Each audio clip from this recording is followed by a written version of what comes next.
Então, bom dia aí a todos e todas. É sempre um prazer estar aqui com o pessoal do Nupec, com o Renato, com o Maurício, enfim, com todos vocês aí que vieram aqui hoje. É sempre muito legal conversar sobre quadrinhos e tal.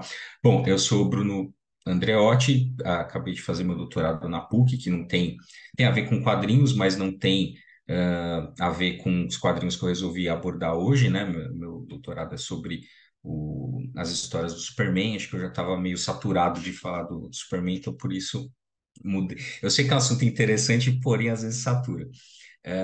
Enfim, a apresentação que eu dei o título de O Brasil Acabou, uma análise dos elementos distópicos em Cloro Maldito, do João Pinheiro, e Teocrasília, do Denis Mello, né? São dois autores, dois quadrinistas brasileiros, né, contemporâneos aqui, muito próximos da gente, né? A gente tem lá o podcast Papo Quadrinheiro, tivemos a oportunidade de conversar tanto com o João Pinheiro quanto com o Denis Mello, né, sobre essas obras, né? O Cloro Maldito, ele saiu publicado pela primeira vez num fanzine chamado Cavalo de Teta, né, e depois republicado numa coletânea chamada Depois que o Brasil Acabou, né?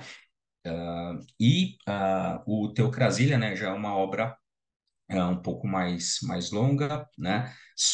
Então, vão ser, né? Teocrasília, ele vai contar a história de uma tomada de poder, né? Por uma extrema-direita associada com um certo grupo radical cristão, né?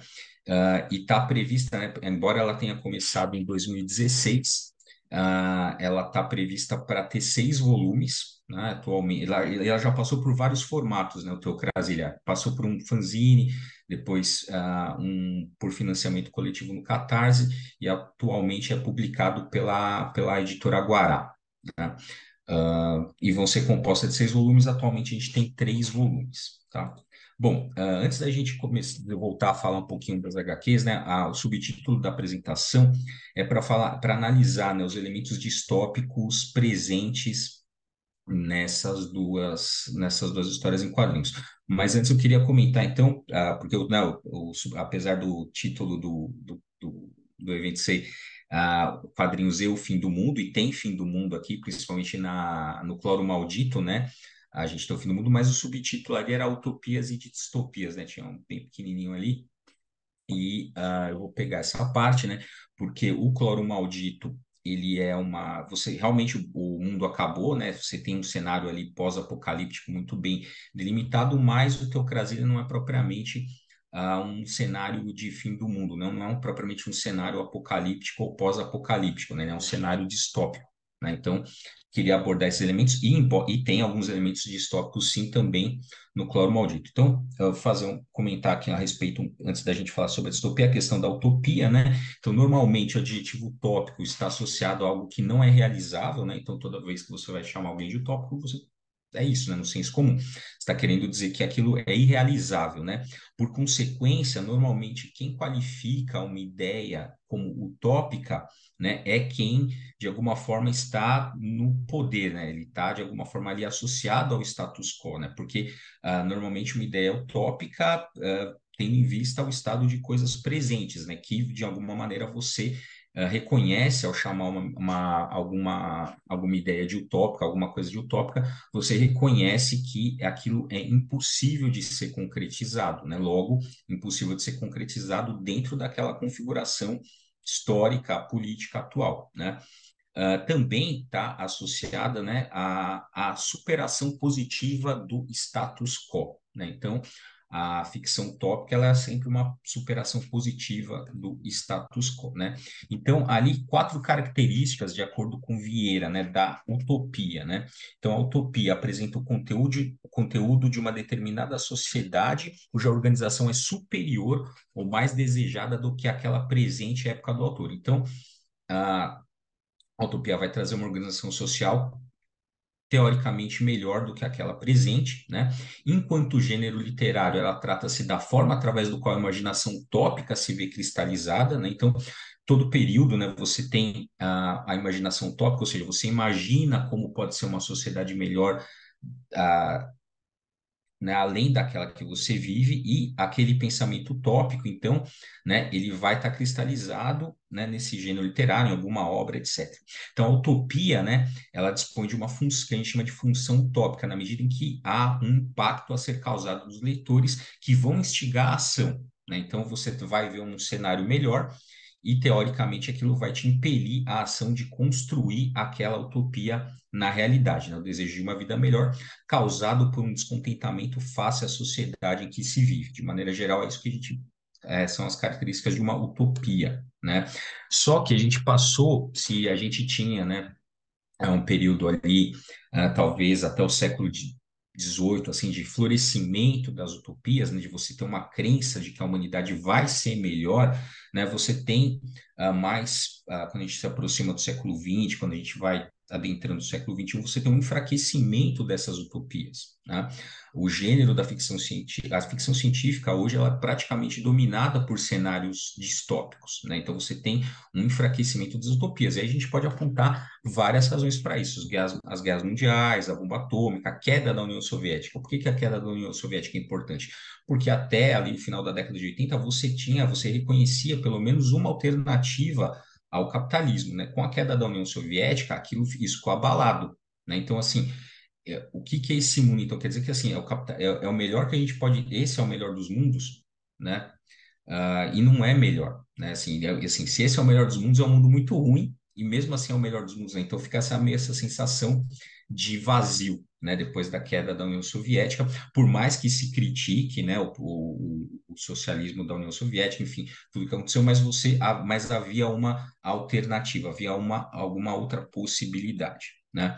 Bom, portanto, né, nesse cenário vão florescer cenários distópicos, né? Então, distopia, né? A distopia caracteriza-se pela extrapolação negativa do status quo à época de sua funcionalização ficcional. Então, ou seja, você vai pegar alguns elementos da sua realidade, né, daquela que você está vivendo, ou de outros períodos históricos, né, e vai extrapolar aquilo, vai chegar assim, vai exagerar aquilo no limite, né, para fazer o seu cenário distópico. Normalmente a utopia é assim caracterizada, né? E aí é importante lembrar que, assim como a utopia, né, a distopia também tem um caráter pedagógico e didático, né? Por quê? Porque ela mostra o que deve ser mudado na realidade e também, assim como o pensamento utópico, ele convida à ação, que de alguma forma o cenário distópico ele vai alertar para alguma coisa que está de ruim, né? Que está ali, que tem os seus elementos já presentes, vai exagerar aquilo e também vai convidar a ação na medida que você vai tentar evitar que aquele cenário que está ali apresentado aconteça de alguma forma, né? Bom, dito isso, eu vou inverter aqui, eu vou começar pelo Teocrasília, né, do Denis Mello, que esse sim apresenta um cenário distópico muito próximo, né? E aí eu fiquei pensando, né? Falei assim, nossa, né? Falar assim, a gente não é especialista, né, em fim do mundo, mas depois de uma pandemia e 4 anos, né, 4 anos de governo aí passados, acho que todos nós aqui, de alguma forma, somos especialistas em cenários distópicos e em fim do mundo, né? Então, acho que isso nos autoriza a falar sobre isso, né? Então, em 2016, né, como eu falei, começa o projeto Teocrasília, né? Você aí está vendo, né? Então, o que é exagerado, né, na teocrasia aí do Denis Mello é o teor político e religioso, né? Então, o projeto de tomada de poder pela extrema-direita, vinculado ao projeto de poder neopentecostal, se concretiza, né? Eles se associam ali, né? Esses dois projetos de poder. Então, você tem ali o cenário distópico do Teocrasia. A bancada da palavra, né, toma conta do Brasil, né, que isso aí está na HQ, né, a bancada da palavra, né, toma conta do Brasil, exorcizou o comunismo e expurgou a podre e velha esquerda, né, isso ali no Teocrasia. E aí você tem uma legião do altar, né, que é digamos assim, é a força repressora, né, da bancada da palavra, né, que tomou o poder. Quem não, de alguma forma se mostra algum descontentamento, ou é localizado como um subversivo, como alguém que não está alinhado a, ao poder vigente, é levado ao que eles chamam de campos de reconsagração, né, para você ser reeducado, né, para você voltar a ser um cidadão adequado, né, àquele cenário distópico. Então, você é levado ao campo de reconsagração. E no primeiro volume, a gente é apresentado ao Rezola, né, que é o Retiro Solidário Laico, né, que é um, digamos assim, dentro daquela distopia foi criada um lugar utópico, né, de que o retiro solidário laico, que as pessoas podem ser livres, podem escolher a própria religião, né, que é uma coisa proibida aí no cenário, né, então, e aí você tem, o primeiro volume é o conflito entre né, o Rezola e o poder vigente ali, eles precisam de alguma forma viver naquela sociedade, tal. Enfim, acontece uma série de coisas, é muito interessante, cada volume, eu espero que um dia a gente consiga ver o Teocrasilha adaptado, né, para o audiovisual, de preferência numa série, porque é muito legal, porque cada volume é meio que pensado mesmo como uma temporada, né? Então, ao final, não vou dar nenhum spoiler, mas ao final de cada volume a coisa muda, né? A história um pouco muda, mas, em resumo, o que se apresenta no cenário distópico do Teocrasilha é isso, né? Então, é isso que está exagerado, né? Esses são os elementos, de alguma forma, presentes na nossa realidade que estão exagerados ali no Teocrasilha. E aí as duas imagens, né? Então, aqui, né, ao fundo ali é o MASP, né? E as pessoas ali, então, é o movimento popular pedindo, né, de alguma forma, né, que se concretize aquele projeto de poder, e à direita, aqui na imagem, está o Caetano Veloso e o Chico Buarque em um dos campos de reconsagração. Né? É muito interessante porque também, além da HQ, né, em cada volume do Teocrasilha você tem, digamos, peças assim ficcionais que contam. Então você tem um pedaço de jornal que vai contar como as coisas, detalhar algum aspecto, né? Você tem contar sobre, você tem um catálogo de uma exposição fictícia que foi feita, né, em nome do governo. Então é bem interessante esses cenários que vão fazendo com que você vai imergindo, né, naquele cenário. É um cenário bastante imersivo, bastante detalhado. O trabalho do Denis Mello é muito bom nisso. Ele tem uma imaginação excelente. Assim, é muito legal os detalhes, né, como ele pensa essa outra realidade. A gente está realmente diante assim de um universo, você sente isso, né? Que você está diante de um universo ficcional diferente, detalhado, né? Muito interessante. E pensar que ele começou a pensar isso em 2016, né? É bastante assustador, porque né, um autor, a sensibilidade dele já conseguiu detectar aí uma série de coisas que foram se concretizando, né? Então, o pessoal, acho que isso que ele comentou, né, quando a gente conversou com ele, falou, o pessoal acha que eu fiz determinada coisa pensando em alguma coisa que de fato aconteceu, mas eu já tinha pensado aquilo em 2016, 2017, 2000, né? Então é bem interessante. Eu vou avançar agora para o Cloro Maldito, do João Pinheiro, bem mais recente, né? Ah, do que o Krasen, ele começou a pensar em 2018, né? E aí o que fica ressaltado é o teor político, né? Eu vou tentar, peraí, deixa eu ver aqui, vou tentar aqui, para ver se eu consigo compartilhar com vocês um site. Eu consigo. É, depois eu coloco aí na tela para vocês. É um site que tem HQ na íntegra, né? Que é bem interessante. E é curta, né? Então, aí é uma diferença também das obras, né? O Teocrasilha são 3 volumes, vão ser 6 volumes, né? O Cloro Maldito é pequeno, né? São algumas páginas de um zine. Então, teor político e tem uma crítica à esquerda, né? Ou seja, a esquerda falhou em conter o avanço da extrema-direita. Né? Então o mundo acabou, né? Ele comenta que São Paulo, né, foi a primeira cidade a se autodestruir, né? Houve um vírus que dominou a população, vírus Anauê, que faz referência ao movimento integralista, né? De extrema direita que nós tivemos e temos, né? Infelizmente, a não integralista aqui no Brasil, né? Então o vírus Anauê tomou conta da população. E aí você tem o herói da saga é o Antônio das Mortes, que é uma referência ao Glauber Rocha, né, o personagem criado pelo Glauber Rocha. E aí você tem também uma crítica ao imperialismo cultural dos Estados Unidos. Né? Então, esse cenário. E aí eu destaquei essas imagens aqui, né? Por quê? Porque de repente aparece o clone do Marighella, né? Porque o Marighella, porque é referencial a um tipo de resistência de esquerda que você não encontrar mais, né? E aí ele tem uma cara, pode ver, ele tem a cara do Mano Brown, né?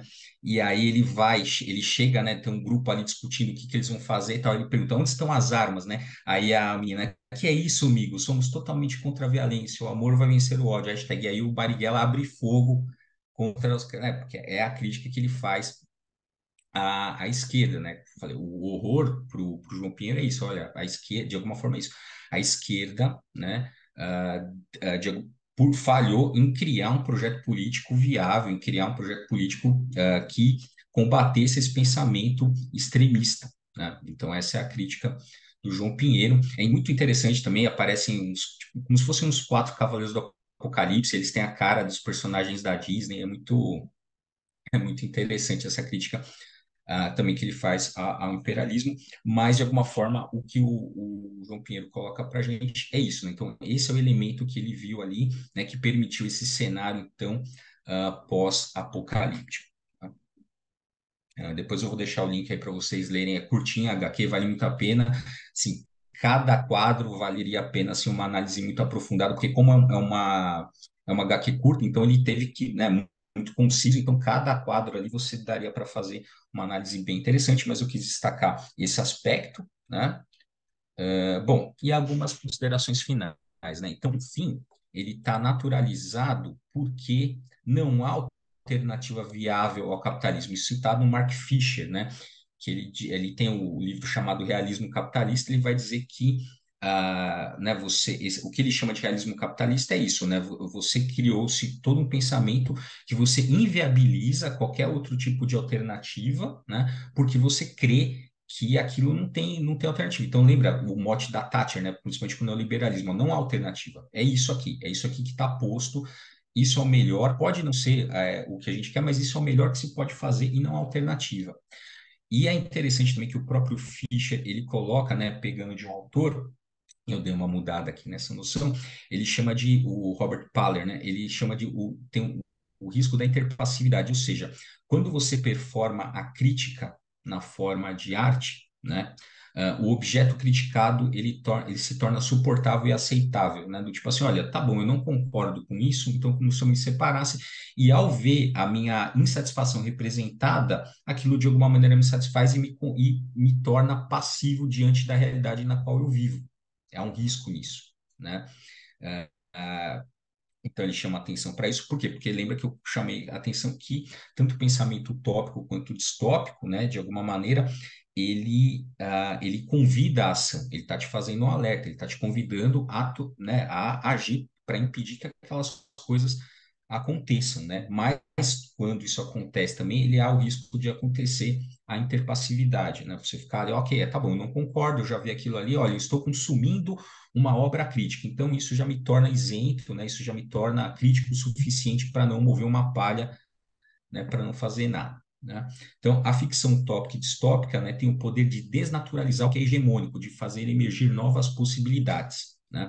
Então, se a gente, né, com aquela frase que se atribui ao Didier, né, que é mais fácil imaginar, e é o mote também do livro, né, do Fischer, né, é mais fácil imaginar o fim do mundo do que o fim do capitalismo, né? Porque é o pensamento hegemônico, mas as ficções utópicas, as ficções distópicas, elas têm esse poder de meio que quebrar aquilo que é hegemônico e fazer emergir novas possibilidades, né? Então, ainda para encerrar, né, ainda que as distopias sejam importantes para apontar o que deve ser mudado, é necessário recuperar o pensamento utópico e construir alternativas viáveis, né, para tanto, né? A gente tem pouco, como eu falei, a gente tem poucos cenários utópicos de ficção científica, um dos raros que a gente tem, né, e que de sucesso, né, ainda tem duas categorias, né, precisa ser utópico e precisa fazer sucesso. É o Star Trek, né, que no meio da Guerra Fria ousou pensar uma ponte de comando ali multiétnica, assim, de várias nacionalidades no auge da Guerra Fria, né? Então, ah, ali é um exercício excelente de imaginação distópica, ou seja, aquilo ali de utópica, né? Aquilo ali é impossível de ser pensado. Então, cabe também a gente pensar, né, o que seria possível, né, o que seria viável a partir da recuperação de uma ficção utópica, né? E não só distópica, como é o caso das duas HQs analisadas, e como que são casos predominantes ainda na ficção científica contemporânea.